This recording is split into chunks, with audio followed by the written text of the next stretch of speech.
Since my last video, I've made several changes to Steam Revolution. I'll briefly describe the changes in 4 categories: art, UI, gameplay, and programming. In terms of art, I've added 3D models of all of the industries and trains. The trains are designed to visually indicate what the different types of cargo are and how full they are.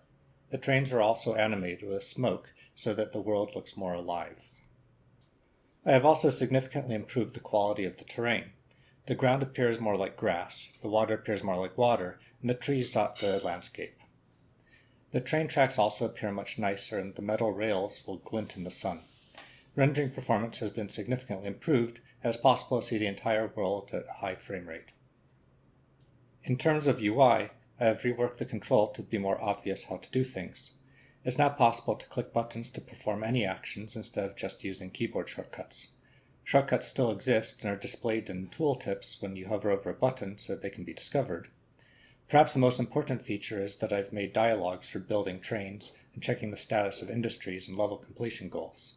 I've also reworked the editing and display of signals. In terms of gameplay, I have added storage depots. These can be used as buffers to store fuel and to transfer cargo between trains. I have also added and modified industry chains. I've made the unlocking of regions in the world map and created several maps filling out the British Empire and defined the territories of other countries in Europe.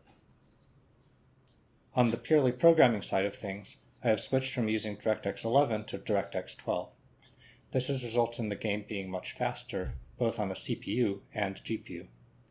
Whereas the rendering code was CPU limited by the driver before, it is now purely GPU limited. I have also finalized the design of the simulation, fixed bugs, and optimized the simulation code. Although there's plenty of work to do until the game is complete, the main design is finalized and the groundwork exists for a fully playable game.